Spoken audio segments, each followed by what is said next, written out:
Glória a Deus. Louvado seja o nome do Senhor. Quero que você nesse momento abra a Bíblia junto comigo no livro de Êxodo, capítulo 3. Louvo a Deus pela vida de cada um de vocês que estão aqui para ouvir a palavra do Senhor. Livro de Êxodo, capítulo 3, versículo 1 a seguir diz assim: Ora, Moisés estava apacentando o rebanho de Jetro, seu sogro, sacerdote de Midian, e levou o rebanho para trás do deserto e chegou a Horebe, o monte de Deus. E apareceu-lhe o anjo do Senhor em uma chama de fogo no meio de uma sarça. Moisés olhou e eis que a sarça ardia no fogo e a sarça não se consumia. Pelo que disse: agora me virarei para lá e verei esta maravilha, e por que a sarça não se queima?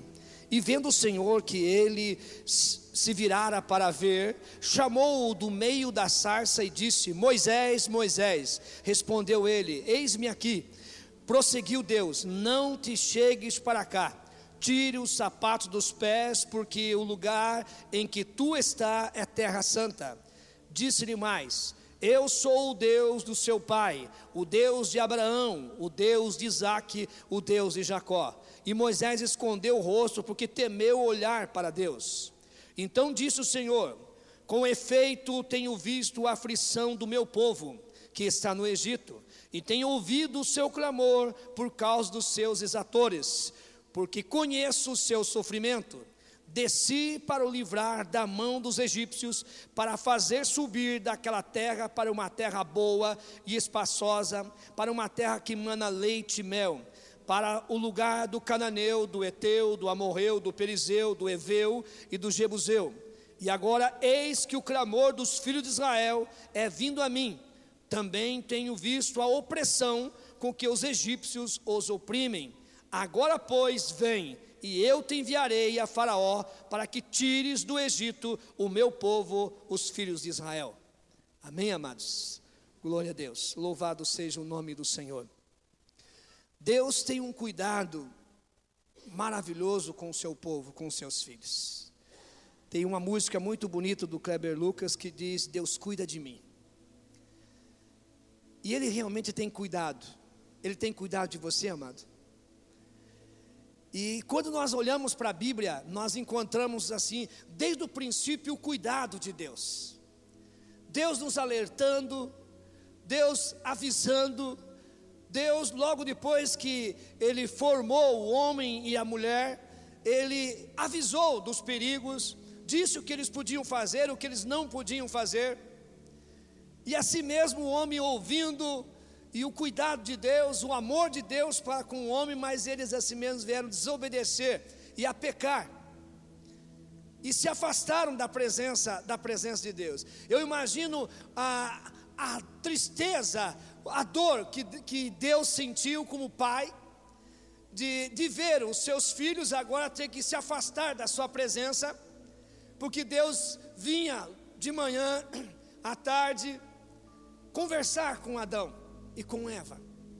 Agora, amados, Ele continuava a amar, continuou amando Adão e Eva, e preparou algo maravilhoso, não só para Adão e Eva, mas para toda a geração vindoura, que era um projeto dessas pessoas voltarem à presença de Deus. Ele arrumou um meio que é Jesus Cristo. O projeto final de Deus, muitas pessoas podem dizer assim, é a salvação. Não, a salvação foi o meio que Deus arrumou para que o homem venha ser restaurado e volte ao projeto original de Deus. O projeto final de Deus é ter muitos filhos semelhantes a Jesus Cristo. Esse é o projeto final do Senhor. E durante todo esse tempo o Senhor vem cuidando, deixou a palavra dele para que nós aprendesse e através dela nos protegesse e ser cuidado pelo Senhor, sentir cuidado pelo Senhor. Quando você olha todas as passagens com o povo de Israel saindo do Egito, vê o cuidado do Senhor com aquela nuvem durante o dia, a noite, aquela coluna de fogo. As alparcas não envelheciam, as roupas não envelheciam. o Senhor trazendo água, o Senhor trazendo comida. O cuidado de Deus e a preocupação de Deus com o seu povo. Você tem preocupação com seus filhos? Ainda mesmo como cristão, as pessoas dizem o seguinte: eu devo entregar meus filhos nas mãos do Senhor, mas que Ele cuida, mas a si mesmo, lá no fundo você tem uma preocupação. Deus também tem essa preocupação. Deus tem um cuidado especial para comigo e você. Diga para a pessoa que está ao seu lado: Deus tem cuidado de você e da sua família. Amados, diante desses comentários, eu gostaria de intitular essa palavra e comentar com a ajuda do Espírito Santo o cuidado de Deus. Nós vemos na Bíblia Deus dando passo em direção ao homem para resgatá-lo, e muitas das vezes ele não é compreendido. Muitas das vezes as pessoas vêm se aproximar e se afastam. A igreja, amado, ela precisa ir à procura do pecador. Quando Deus ele procurava e dizia: Adão, onde você está? Quando nós encontramos agora Moisés, um fugitivo do Egito, com a cabeça a prêmio, e ele está na região de Midian, aonde ele atravessou o deserto para fugir para longe da fúria de Faraó e do seu exército. Quero abrir aqui um parênteses, e aqui fala de Jetro, o sogro de Moisés, o futuro sogro de Moisés, sacerdote de Midian. Nessa série dos 10 mandamentos, coloca aí Jetro como um conhecedor de Deus. Ele conheceu o Deus verdadeiro através de Moisés. Ele era sacerdote de Midian. Ele não conhecia o Deus de Israel. Ele não servia o Deus de Israel. E a novela traz que ele já conhecia. Tem um erro aí. Não eu estou dizendo, a Bíblia está dizendo. E ele serviu agora um local onde Moisés estava longe, nem ninguém conhecia, a não ser depois que ele se apresentou para Jetro, suas filhas, que ele se chamava Moisés, que poderia ter sido o próximo faraó. Agora ele está apacentando ovelha, e de repente ele vê algo que chama a atenção, que é uma sarça que estava pegando fogo e ela não se destruía, ela não se consumia, e de repente ele ouve uma voz chamando o seu nome. E uma voz que não era de Jetro, não era das suas filhas, uma voz poderosa. E ele se aproxima, amado. Deus foi à procura de Moisés. Deus não desistiu de Moisés. Deus estava ali para cumprir a sua palavra que havia dito a Abraão e a seus filhos e à mãe de Moisés, ao pai de Moisés, porque Deus, ele não desiste de ninguém, ele não desiste dos seus, principalmente para cumprir a sua palavra. A igreja deve ir à procura dos pecadores. A preocupação de Deus com o povo, vocês observaram que Deus estava com uma preocupação tremenda com o povo de Israel no Egito. Deus se preocupa com você. Ainda que muitas das vezes numa situação difícil, de dor, de enfermidade, num leito da morte, ou quem sabe faltando tudo na casa, parece que você diz: Deus não me ama, Deus esqueceu de mim. Não. Deus te ama. Ele se preocupa com você. Ele se preocupou com quase 2 milhões de pessoas que estavam no Egito, entre mulheres e crianças, idosos, jovens. Ele se preocupou com essas pessoas. E ele estava conversando com Moisés para trazer Moisés, para levar Moisés, trazer para o entendimento e levá-lo para libertar o povo de Israel. Amado, eu quero dizer, você pode fugir para onde você quiser, Deus vai à tua procura. Você pode dizer assim: não, eu não tenho chamado, Eu, para mim, já dei o que tinha de dar. Deus vai à tua procura. Quem sabe você está fugindo, quem sabe você se assenta no banco, se esconde atrás de uma Bíblia, se esconde atrás do irmão. Deus diz para você nessa noite: eu estou à tua procura, eu estou aqui nessa noite para falar contigo. Eu cuido de você, eu cuido da tua família, eu cuido dos teus negócios, e o meu chamado para com a tua vida, o meu ministério para com você, esse sim se cumprirá. Passarão os céus e a terra, mas as minhas palavras não hão de passar, diz o Senhor. O Senhor diz, no versículo 7 do texto lido: certamente vi. A primeira parte do versículo 7 diz: certamente vi. Deus não está indiferente com a situação do povo que sofre. Deus não está indiferente. Mesmo que você fale um monte de besteira, Deus não está indiferente com o povo que sofre. Deus não está indiferente com essas pessoas que estão sofrendo, os refugiados. Deus não está indiferente com eles.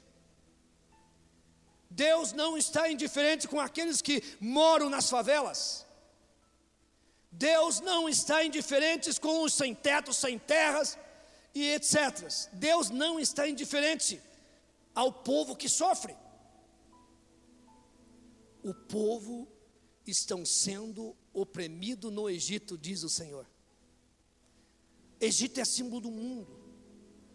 Nunca vivemos uma época tão terrível onde o povo é oprimido. Oprimido por autoridades, por líderes, oprimidos no trabalho, oprimidos em tantas áreas. Mas Deus está contemplando tudo. Jesus, ele viu a multidão, em Lucas capítulo 6, verso 34, quando ele estava falando, viu a multidão, já era tarde, ele viu a multidão e sentiu compaixão. Eu quero mostrar aqui, amado, uma diferença entre Jesus e os líderes religiosos e os políticos e o povo de Deus. Jesus, ele viu, amém? Ele sentiu e ele agiu. Os políticos até veem, sente, mas não age. A igreja, ela tem que ser como Jesus.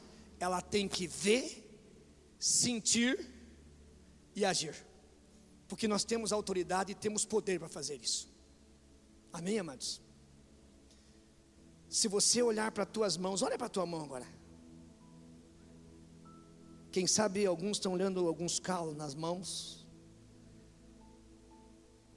olhando, mas eu quero que você olhe bem para ela, você que é um filho de Deus, e saber que Deus colocou autoridade sobre essas suas mãos, para levantar e repreender os demônios e todas as suas hostes do mal.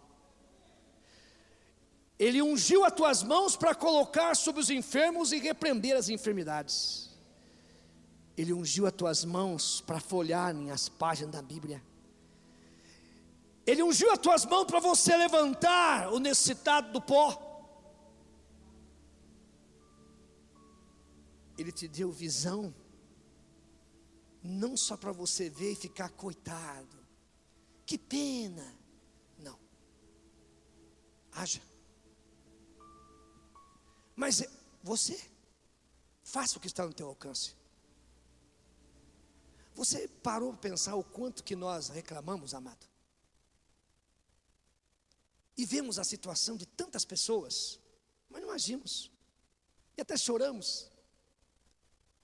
Coitadinho, estava sem comer. Mas você deu de comer ele? Não, era fora de horário de comida, não fiz nada. Então não adiantou nada, nem conta que vai ficar feio para você, que você não agiu.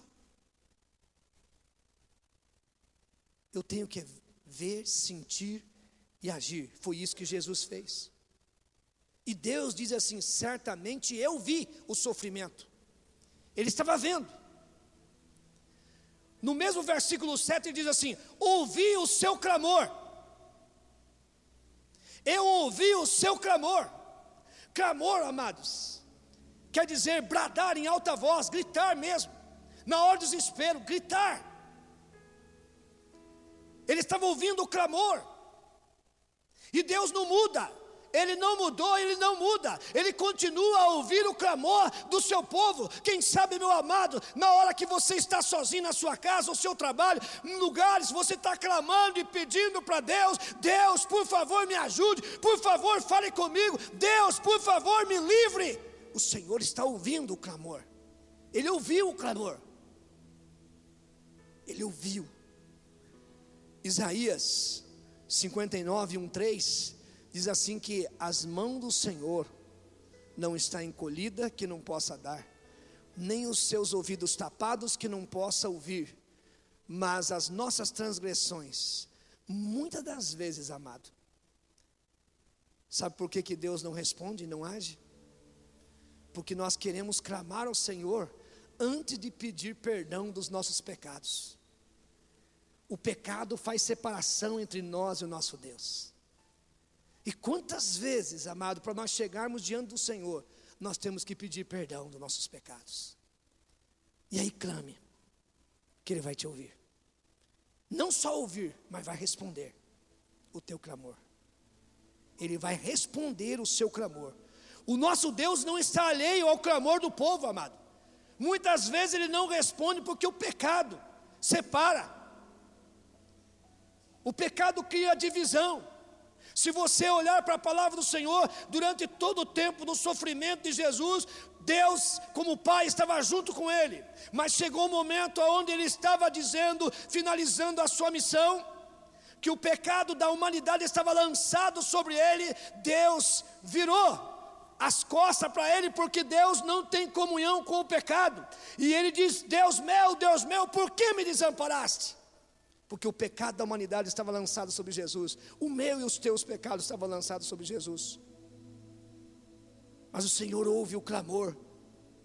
A palavra do Senhor nos diz no livro de Jeremias, capítulo 33, verso 3: clama a mim, responder-te-ei e anunciar-te-ei coisas grandes e firmes que não sabe. Clama a mim, responder-te-ei. Amado, será que você diz assim: Deus está trazendo uma resposta porque eu tenho clamado e Deus não tem respondido? Comece primeiro a dizer, antes de você clamar, se coloque na presença do Senhor como um pecador, como uma pessoa falha, pedindo perdão dos seus pecados, derrubando essa parede que separa você de Deus, que separa nós de Deus. E aí começa a clamar, que a resposta vai vir, e Ele vai anunciar, vai te dar a direção, vai te dar a orientação para você, e você vai ser vitorioso, amado. Deus disse que tinha ouvido o clamor do povo de Israel lá no Egito. Se Deus ouviu lá o clamor do povo, Deus muda? Deus muda? Então Ele vai ouvir o teu clamor também. Pode ser nessa noite. Não precisa esperar você chegar na sua casa. Você já fez, falou: Senhor, eu preciso de um conserto na minha vida. Comece a clamar. E aí Deus vai te responder. Outra coisa, amado, que Ele disse nesse texto, Ele diz assim: conheço-lhe o sofrimento. Ninguém vê o meu sofrimento. Deus diz: eu conheço o teu sofrimento. Eu conheço o teu sofrimento. O coração de Deus é sensível ao sofrimento da multidão, amado. Deus não é insensível. Conheço o teu sofrimento. Ele conhece até aqueles teus gemidos sozinho, na sua cama. Ele conhece. Deus sabe cada palavra e até pensamentos teus. Nada escapa do Senhor. Será? A Bíblia diz no Salmo 139: Senhor, tu me sondas e me conhece o meu assentar e o meu levantar. De longe esquadrinha os meus pensamentos, ainda a palavra nem chegou nos meus lábios. O Senhor conhece todo. Para onde fugirei da tua presença? Não tem como fugir da presença do Senhor. Ele sabe todas as coisas. Jesus disse que são ovelhas sem pastor, errantes. O Senhor conhece o sofrimento dessas pessoas. Um bom exemplo é a parábola do bom samaritano, amados. Muitas das vezes, amados, hoje começamos o culto, falamos na escola dominical, o culto falando do próximo.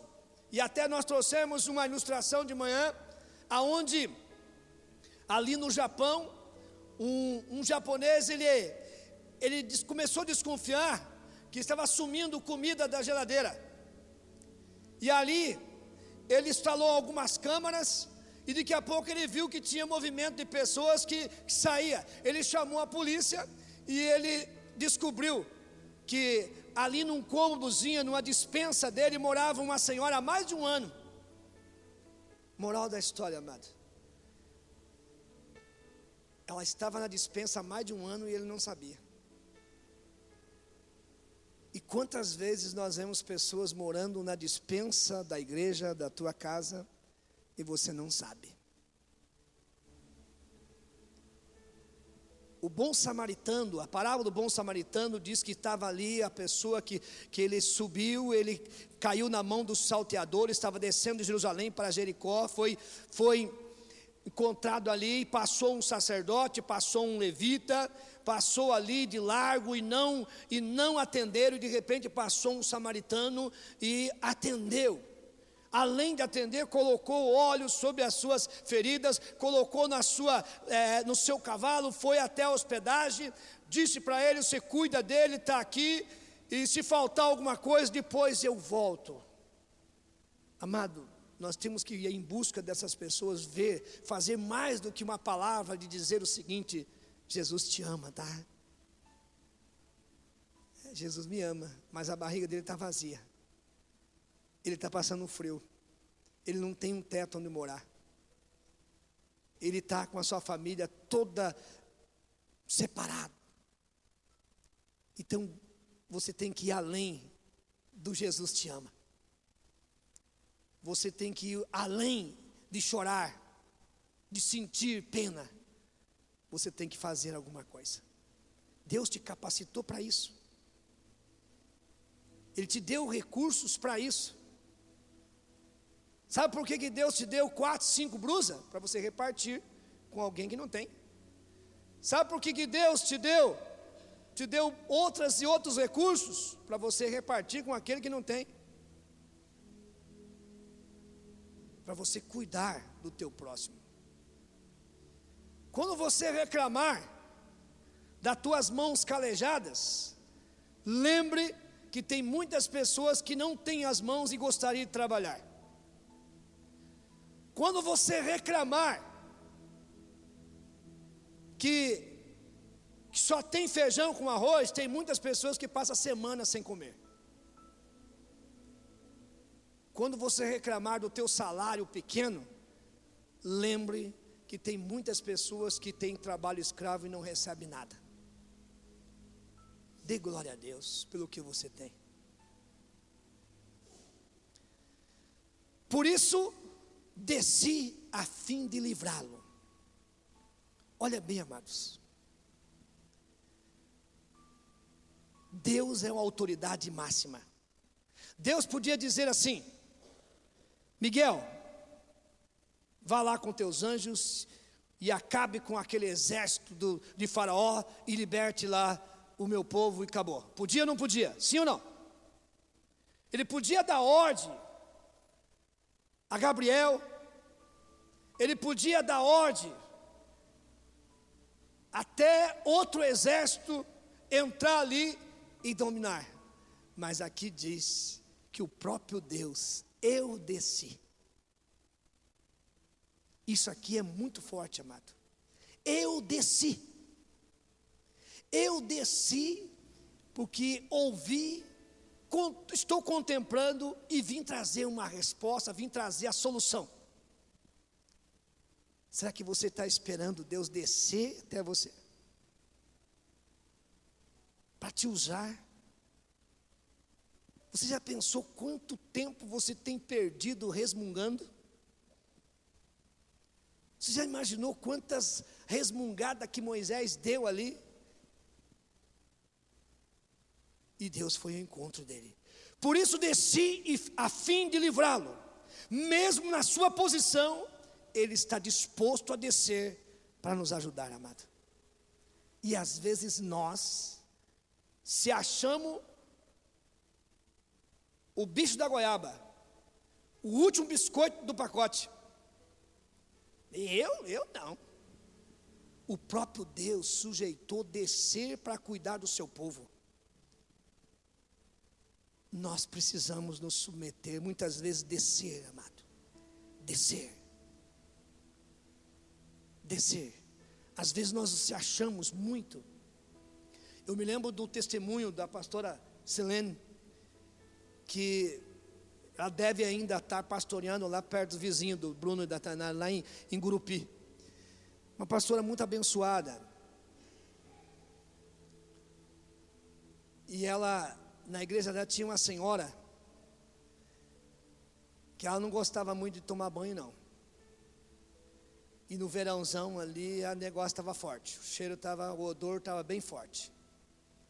E um dia Deus disse assim para ela: vá lá e abrace. Eu não, senhor. Eu não. Daqui a pouco Deus não, vá lá e abrace. Não vou. Está muito forte, Senhor. Quando ela disse está muito forte, Deus disse assim: o teu pecado é mais mal cheiroso do que essa mulher. Como, Senhor? E Deus citou uma coisinha simples. Lembra aquelas uvinhas que você passa na feira do mercado experimentando o que você não vai comprar? Lembra disso? Isso cheira mal às minhas narinas. Na hora ela correu e abraçou, e a mulher não entendia porque estava abraçando. Para ela ali estava aquele maior cheiro, aquele cheiro do Boticário, aquele connection muito gostoso, cheirando ali, porque ela entendeu que ela não era nada. Nós nos preocupamos muito, amado, com esse exterior. Se lavamos, esfregamos, é shampoo, é condicionador, e passamos creme, e ajeitamos, e é unha bem pintadinha, muito gostoso, bacana, cuidados do corpo, muito bacana. Mas eu pergunto, será que você tem o mesmo cuidado com o teu interior? Com a tua vida espiritual? Às vezes cheira mal as narinas de Deus. Deus deixou o seu trono e desceu para atender uns miseráveis pecadores, teimosos, resmungão, murmuradores. São ou não são? Quando você começa a ver, hoje eu vi o sábado o Dalberto falando com respeito dele assistindo lá o povo com os jarros e reclamando: cadê a água? Dá vontade de você sair dali dos seus miseráveis, largue mão de murmurar. Esquecemos que nós também somos resmungão e murmuramos. Nós não somos melhor do que aquele povo, não. Não somos melhores, não. E Deus suporta esse mau cheiro e vem e nos abraça e diz assim: eu vim para trazer o livramento a você. Eu vim para tirar do cativeiro. Eu vim para te dar salvação. O próprio Deus veio. Eu desci aqui. Vem. Depois disse para Moisés: vem agora, Moisés, e eu te enviarei. É o que Deus está dizendo para mim e para você, para ir em busca dos pecadores. Deus só pode livrar os povos através de um instrumento: você. Fala para a pessoa que está ao seu lado: você é um instrumento de Deus para livrar o povo. Você é um instrumento de Deus. Nós somos um instrumento de Deus.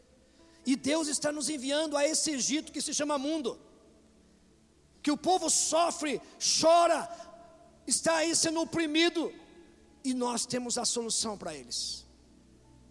Nós temos a direção da terra prometida. Nós estamos indo para a terra prometida. Convide essas pessoas. Não é algo exclusivo nosso, mas é algo que Deus deixou para todos aqueles que querem seguir. Deus já enviou o livramento para você. Enviou Jesus e nós somos livres, amém? Você e eu somos livres. Nós entendemos o projeto de Deus. entendemos que somos instrumento nas mãos do Senhor. Agora vamos em busca, vamos para o Egito, que é esse mundo que nós estamos vivendo, e vamos tirar esse povo. Vamos dizer a Faraó, ao diabo que domina, que está escravizando, dizer: você não tem poder sobre essa vida pertence ao Senhor Jesus Cristo, foi Ele que morreu na cruz do Calvário. Dizer a Ele com toda a autoridade. A Bíblia diz que você entra na casa do valente, você o amarra e tira a presa. É exatamente isso, dizer às pessoas que eles não são mais escravos do diabo, e que o Senhor Jesus quer tornar livre, e escrever o seu nome no livro da vida. E hoje você diz: eu estou rumando para Canaã celestial. Eu estou rumando para uma terra que não há tristeza, não há dor, não há traição, não há murmuração, não há nada, não há lamento. Eu estou indo para Canaã celestial, local onde o meu Jesus foi preparar para nós. E você tem que dizer isso às pessoas. Você tem que convidar as pessoas. Se você ler a palavra do Senhor, você vai ver que quando o povo saiu do Egito, não só saiu israelitas, descendentes de Jacó, mas saiu todo tipo de povos, inclusive egípcios, saiu dali também e acompanhou. Inclusive israelitas ficaram ali no Egito porque duvidaram da palavra do Senhor. E quantos que ficaram no deserto porque não acreditaram na terra prometida, em obedecer e andar de acordo com a palavra do Senhor. Deus se importa tanto por você, que para te livrar do maior sofrimento, enviou o seu Filho unigênito para morrer e livrar você do inferno. Deus se importa com você, sim. Você murmurou, reclamou, caluniou, culpou, e Deus diz: eu te suporto, e eu se importo com você também. Eu conheço o teu sofrimento. O teu sofrimento não é homem que vai resolver, é Deus. Como? É só você se colocar diante do Senhor e parar de murmurar. Em vez de murmurar, cante, louve, adore ao Senhor. E não se preocupe, Deus tem cuidado de você. Deus se importa com você. Se Deus desceu do céu e veio nessa terra para resolver o problema dos israelitas no Egito, você, quem sabe, está perguntando assim: mas será que Deus vem para resolver os meus problemas da minha família? Sim. E aqueles que crê, digam: que Deus te abençoe e cumprimente seu irmão com a paz do Senhor.